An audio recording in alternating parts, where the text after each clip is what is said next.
Ruhara gara-gara angrubeda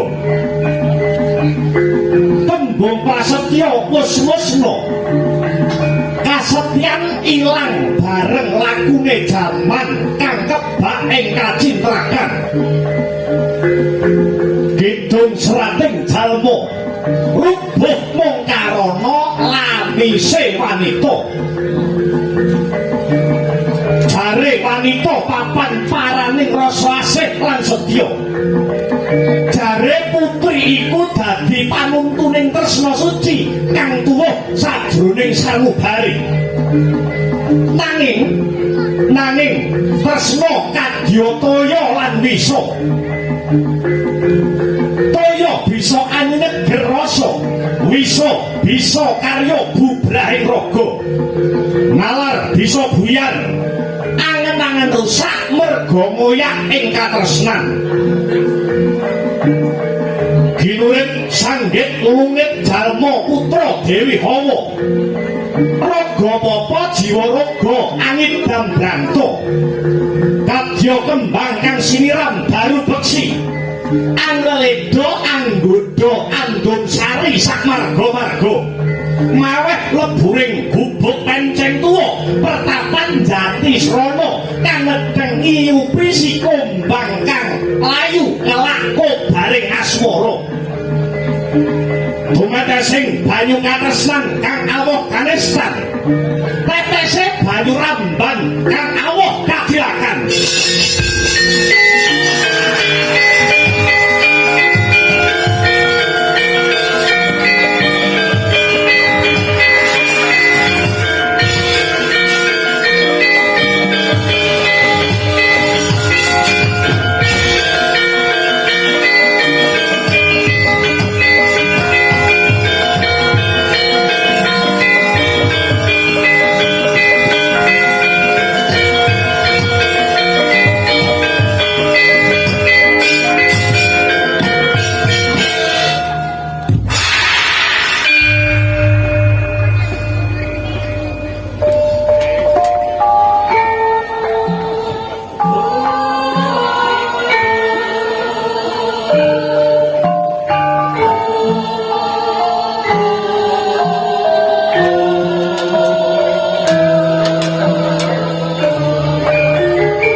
bejane wong bangun bebrayan iku ora amarga kahanan sing sarwa turah tak baleni sepisan meneh kabejane wong urip bebrayan iku ora mung merga kahanan sing sarwa turah kahanan larat utawa sugih mono dudu dasar kanggo nggayuh kabejan lan katentreman jernyatane kabeh wis padha ngerti yen sejatine babagan kuwi mung gumantung ana rasa panarima awit apa awit perkara kahanan lair kuwi bisa digayuh sakitahe aja nganti mangsa mula yen ora kedunungan watak sabar lan narima banjur owah dingsir sing dadi pikire sakemah ora bisa langgeng lan lestari anggone padha jejodhoan nyanyi inggih Kakang Panembahan. Kakang Panembahan Begawan Risang geni ingkang minangka guru laki kawula. Ngaturaken gunging panuwun ingkang tanpa pepindhan. Dene siang pantaraning ratri kula tansah dipun tutuhaken dhateng margining kabecikan. Iya. Ngene yo Yayi. Pun Kakang iki tinitah dadi wong lanang. Dene Yayi Renuka tinitah dadi wong wadon. Omah-omah kuwi wajib tumrape wong murid, wong lanang kang dadi ratune, wong wadon kang dadi patihe. Kalamun den ibaratake pusaka kaya duwung lan warangkane. Penggawean sing dikersake kelawan ratu kudu dirembuk lan ditindakake kelawan patihe. Lamun ratune masih sani, patih ingkang pranata lan ngawruhi sak wewengkone Renuka. Nuwun inggih Kakang Panembahan. Renuka, ing pertapan Jatisrana kene aku kelawan siap diwis anak-anak loro cacahe. Ya kuwi Suwandakni lan Jamadagni. Marem-mareme wong kang wis bangun bebrayan kuwi lamun ta wis pinaringan wujude momongan. Mula Renuka, mula gula wentan putramu kekarone nganti dewasa ya Yayi. Yayi Renuka.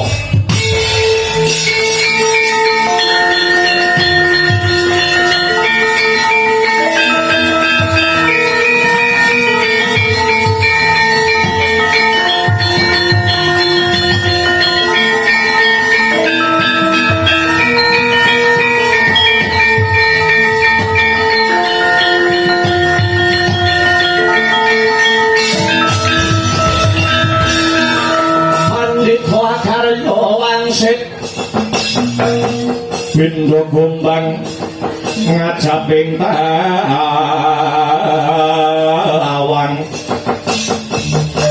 susung angin ngending gone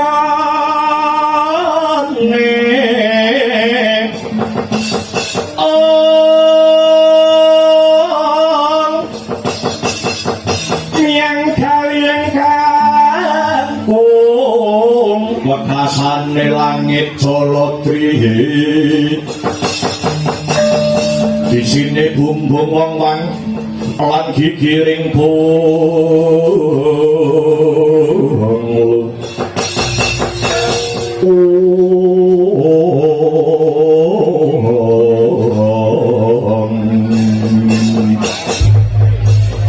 Kakang Panembahan, kewajibanipun ibu inggih namung anggula wentah wiji ingkang sampun katitepaken wonten jasad kula ingkang babaripun putra paduka kekalih menika Panembahan. Ya syukur yen to pancen kaya mangkono Yayi. Mung bae pun Kakang nyuwun ya bojoku Renuka. Pun Kakang nyuwun ing antarane lati lan pakartimu kudu jumbuh nyawiji dadi siji. Tegese yen kandha iya ya iya, yen kandha ora ya ora. Tenang apa pun Kakang kandha kang kaya mengkono awit. Awit wis ana sawetara wanci iki pun Kakang Prisangeni ngrasakake kaya ana ganjelaning atiku kang ora bisa diucapake lan diwedharake. Mbuh perkara apa panjenenganing ingsun ya durung dungkap Renuka. Inggih Kakang Panembahan, sajake iki wis titi wancine manembah marang Hyang Agung. Luwih dhisik aku bakal manjing ana sanggar pamujan sing tak sesuwun muga-muga ora ana mendung kang angliputi pertapan Jati Srana kene. Satemah pertapan kene sing ana mung tembung ayem lan tentrem. Nuwun inggih Kakang Panembahan sugeng nderekaken Kakang Panembahan anggenipun badhe manjing sanggar pamujan manembah mring Gusti Kang Maha Wikan.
Sajake Kakang Risanggeni wis krasa yen to aku renuka ndarbeni tumindak ingkang singar saka kautaman. Panjenengan sing gedhe pangapuramu yo Kakang. Nggonku tumindak sedhek marang priya liya. Yo mung mergo nggonku ora entuk jatine pemarem saka panjenenganmu Kakang Begawan Risanggeni. Bares wae kan bojomu wis ora puas karo kowe. Ana priya liya sing siyang pantaraning dalu bisa ndadekake aku antuk jatining pemarem. Ana priya liya sing iso marake renuka atine luwih ayem luwih tentrem. Sepurane sing gedhe yo kan aku durung bisa dadi bojo sing apik tumrap Kakang Begawan Risanggeni.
Renuka sahabat temon iki pancen sing tak karepake biyo sepira to kapange penggalipun kakang awit usak watara suwe ora ketemu lawan jeneng sira wong ayu piye tahanan omah ra aman to bojomu ndi tanggapan mboten niku nembe mapan wonten sanggar pamujan nembe ibadah marang yang agung adatipun nek wis kadung ibadah dangu sanget ya tutupno dhisik ayu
wedi ora wati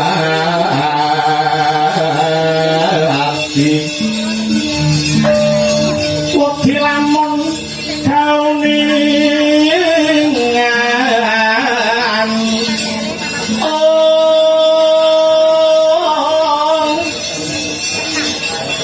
mring sang handhek umaladi tanban dipinarti broko taturnan kang hambeju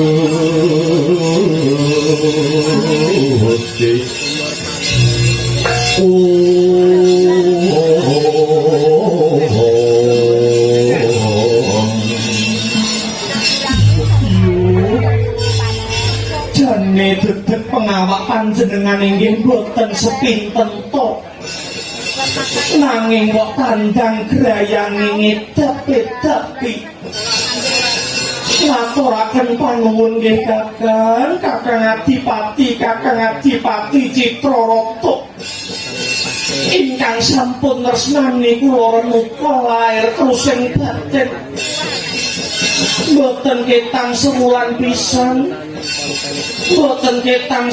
pisan panjenengan mesti tilik dateng mriki satemah kula angsal jatining pemarem awit caremas mara kayanjengan dika Kakang Adipati. Aja kuwatir rasamu Cang Manis. Pun Kakang ora bakal lali kelawan Siadi. Nyatane yo mung sliramu renuka kang bisa geget atine pun Kakang. Wong wedok kok ayune kaya ngene.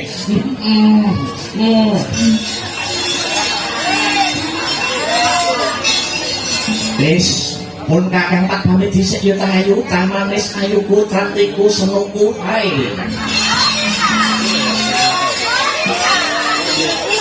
Sajake mburimu kae ana dayoh. Sajake mburimu kae ana tamu. Ditamani di jagongan dhisik. Pun Kakang pamit ya wong ayu. Nggih. Sugeng nderekaken Kakang Adipati.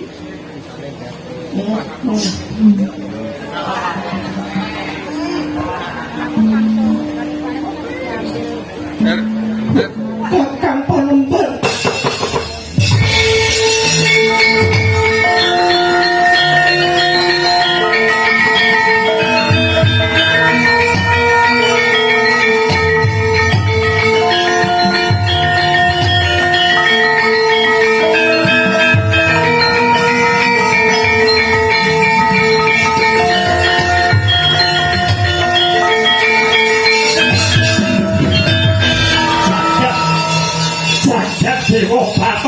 Jagat pramudita iki jancane dek lakon apa sinemune iki to jebul sing dadekke sawetara wektu atiku ora bisa tentrem atine risanggeni ora bisa jenjem jebul bojoku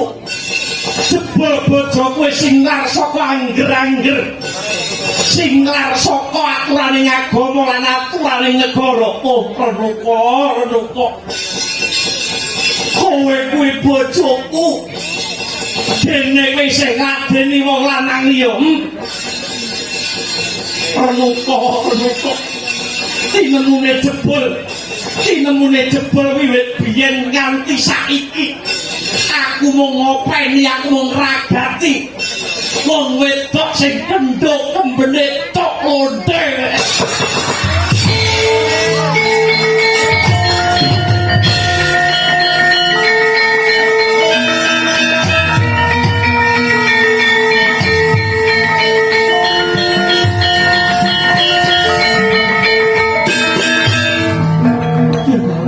Suwo mbok aku yo gelem wong wedok yo butuh dikayani kok yo butuh dikeloni barang arep nesu wae ana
lampah hiro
Iwan Suksma mangadi luwih mugi payuwana marang jagat njati srana.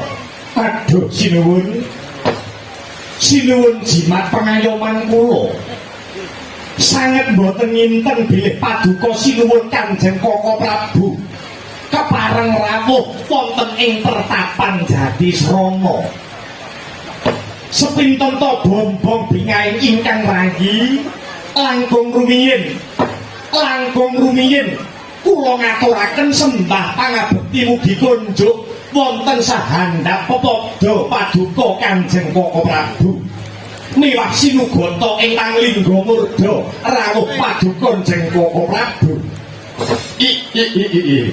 Allah iya jagat iya dewa iya bathara iya sembah pangabektine Yayi Risang genindak tampa agawe bombongi rasa ora liwat pangestunipun Kakang Bae kumuli kumrapo marang jeneng para Yayi Risang geni.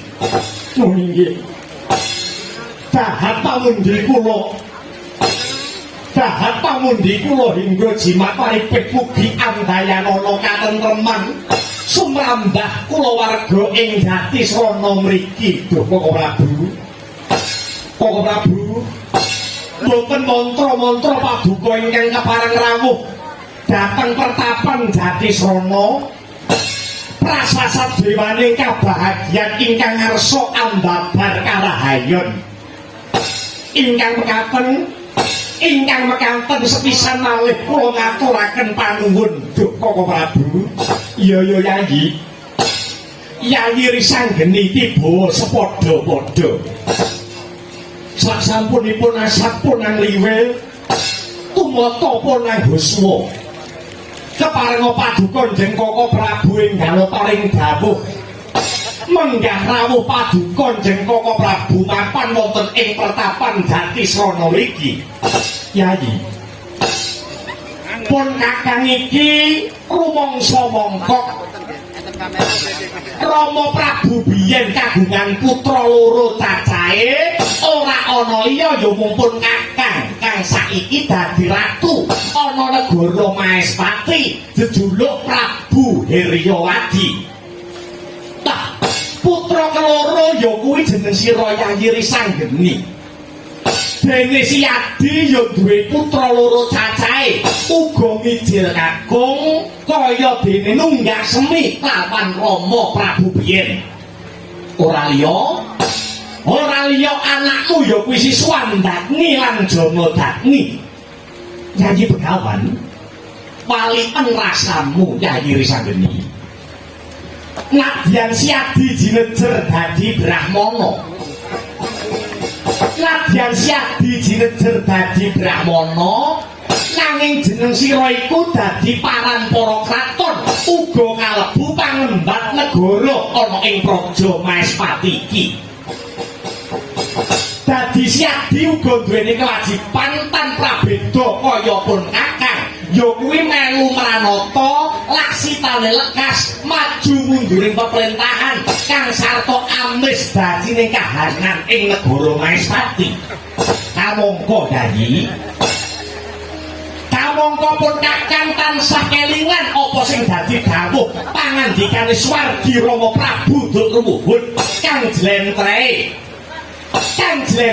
pangarsa utawa pemimpin kang mumpuni iku kudu wicaksana putus lan kudu bisa migatekake marang sawernaning perkara lan tumuli enggal gelem tumandang rampungi perkara kuwi mau.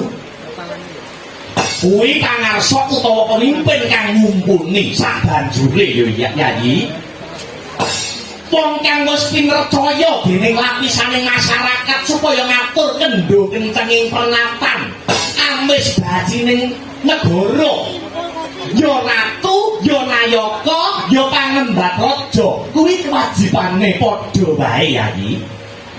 Kudu pinter sabarang rek seranane utawa carane kudu njembarke pamikir kang sarta wani nanggung wohing tumindak madai sakwernaning panemu.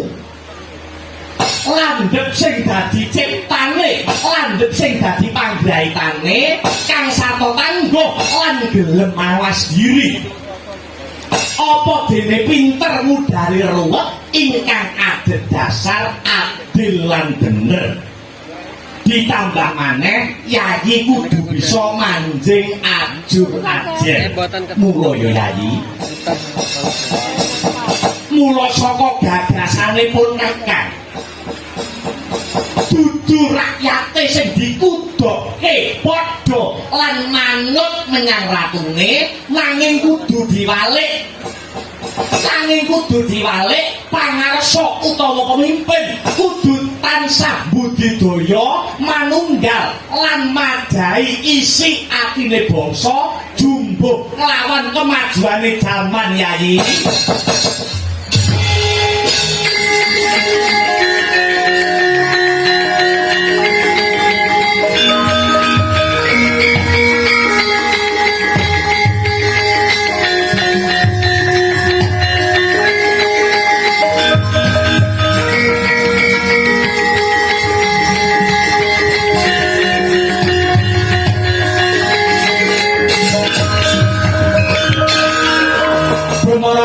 Swamya ngambrangangan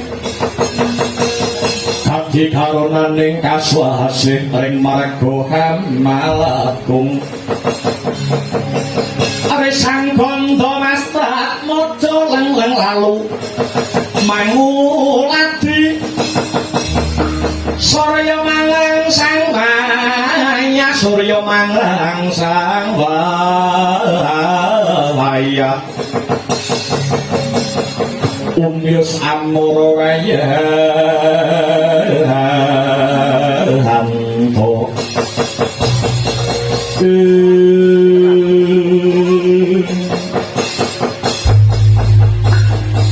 aduh Koko Prabu Koko Prabu jimat pengayoman kula ngaturaken agenging panuwun awit saking sedaya sabda tama paduka Kanjeng Koko Prabu ingkang prasasat panuntun sejati sageta dados padangi lampah ingkang kedah kula lampahi Koko Prabu lan saged anyrambahi karahayon mapan wonten ing pertapan Jati Srana mriki.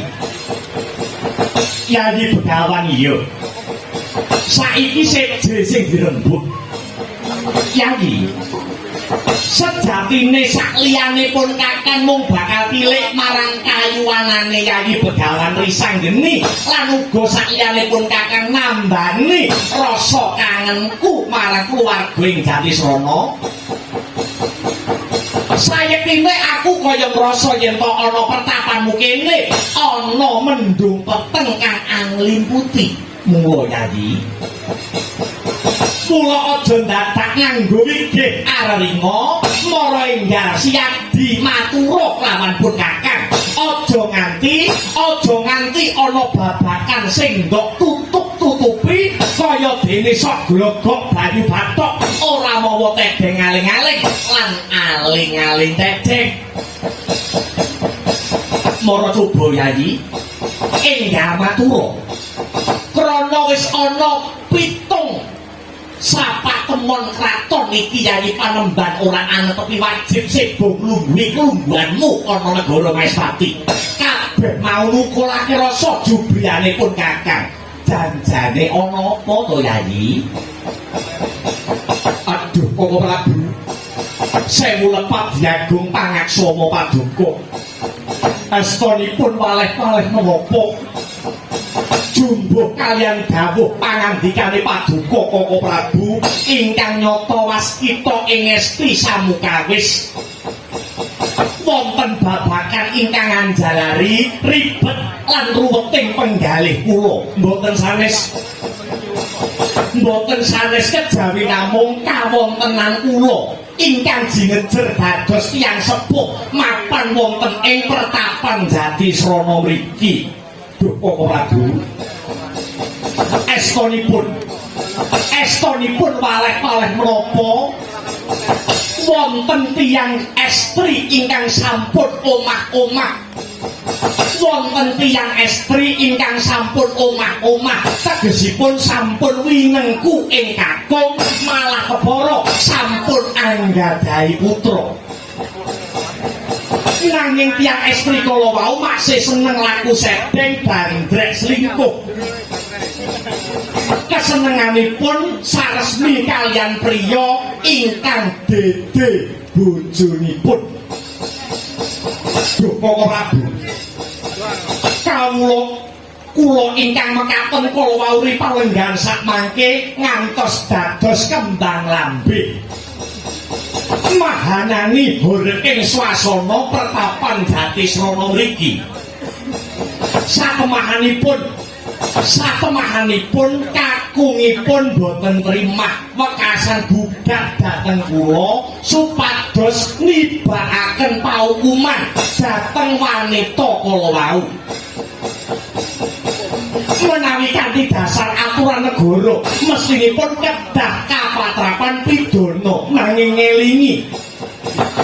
ngelingi senadyan kula menika kalebeting pejabating negara nanging kula ugi jinejer dados brahmana ingkang mestenipun ndarbeni watak sugih ing pangapura. Mila kula nyuwun dawuh paduka Kanjeng Koko Prabu supados nderek angrampungi perkawis menika. Duh Koko Prabu ya jagat dewa Bathara wasih saning Abathara jagat Yayi babakan wong kekeluargan mono sejatine bisa dirembug merga wong rabi Dembi kuwi mung netepi telung perkara ya kuwi siji dadi kanca urip loro wong kekancan ing reh upakara utawa ngopeni yen to darbe anak utawa keturunan angka telu rasa sanggama utawa nuruti rasa karonsih mula mestine wong kang ora duwe syahwat amarga cacat utawa sabab liya kuwi kudune ora perlu jejodohan yen perlune mung kekancan urip kudu mung karo wong liya lan karo nak dulur ingkang ora jeneng bebojoan dene kepeksane kudu bebojoan becike ya mung karo wong sing padha-padha ora duweni karep sanggama utawa padha-padha ora duweni syahwat awet yen to sijine syahwat sijine ora iki mengko tangeh bisane iso tentrem selagine padha-padha duwe syahwat wae yen to salah siji ora bisa weweh jatine rasa marem kuwi mesti ndadekake perkara sing siji njaluk mempeng sing siji ora kuwi iso marake ora tentrem kuwi iso marake geger inggih Koko Prabu mula sadurunge tembang kang rinakit Sarkara tulise para pinter wis ngandharake unine rak arahan denira mrih manis lumekasa yen wis nunggil karsa sarwa sareh laksitane ririh kahing panguruh lir bermara mangarasari pamuriing Sarkara kang ning Puspitarum prayitna tan kawistara tinalaten saladane tinaliti dumadi tanpa sangsaya wong karonsih utawa kumpul bojo kuwi kudu netep-netepi syarat-syarate supaya nggone bebojoan aja nganti ana salah siji kang laku sedeng utawa bandrek selingkuh syarate ya kuwi kekarone kudu nandhang rasa pangrasane jiwa rasa pangrasane jiwa raga syarate wong kumpul bojo utawa karonsih kakarone kudu ngrasakne telung perkara ya kuwi siji gembira loro nikmat telu marem siji gembira loro nikmat telu marem aja memburu butuhe dhewe maknane aja mburu gembira lan mareme rasane dhewe nanging ya kudu ngarah-ngarah ngangkat marang pasangane supaya uga melu ngrasake datine rasa marem balik ana pira bukan sekawit Yayi lamun to Yayi risanggeni lamun to Yayi risanggeni takon babagan pidana utawa hukuman yen to si kakung mau wis kelakon gugat marang jeneng sira Yayi kabeh mau mungkari saka ngendi anggone nyawang gandeng sira Yayi uga klebu pejabating negara muga melu ana tapi tembung adil lan bebener ya Yayi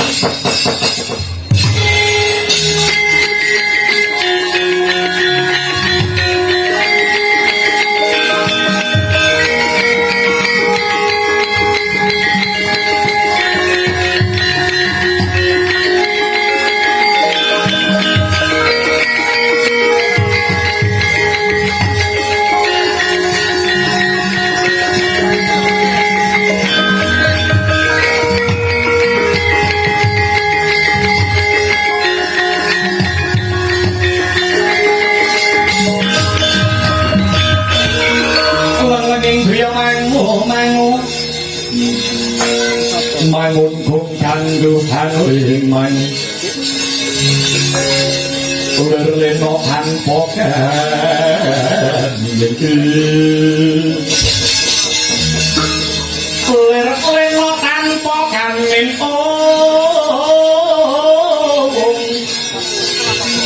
yen tampu luso yen tantulusa mengko sang diapukum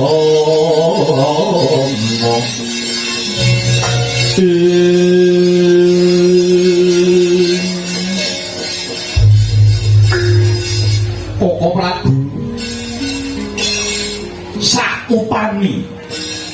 saupami anggenipun bandrek selingkuh kala wau namung nembe kencan semayan kewala lajeng paukumanipun menapa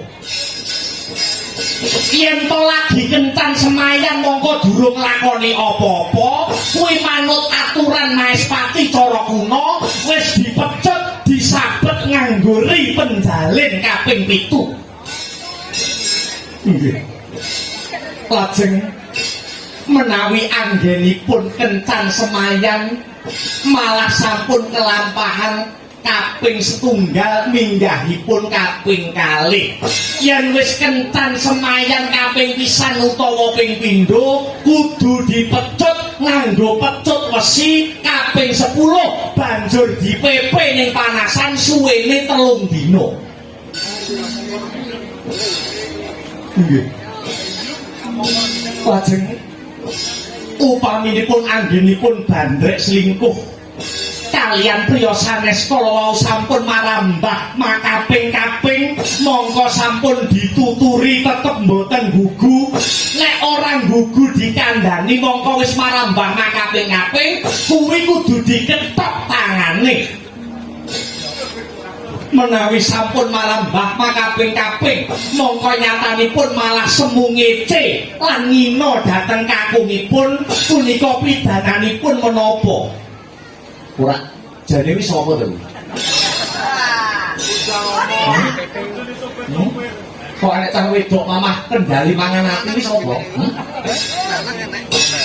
perkawis nami badhe kula simpen langkung rumiyin awit upami diaturaken sak mangke mesti kemawon badhe andadosaken rame ning swasana ya yen pancen kowe mengkono mung bae iki wis titi wancine manembah marang Gusti kang akarya jagat Duh Koko Prabu Jimat pengayoman kula sampun tanggap menapa ingkang dados kersa paduka sumangga kula dherekaken mlebet wonten pepungkuran ing pamrih langkung sekeca anggenipun badhe pirembakan babakan iki ya aku tak ngampil papan sing cedhak ana kelawan sanggar Pasmeden kinarya pirembakan catur netra kelawan Silayayi kawula nonton ngestaken dawuh jeneng Koko Prabu Patih Citrayatna kowe nunggu ana njaba segelo kawula nonton ngestaken dawuh sing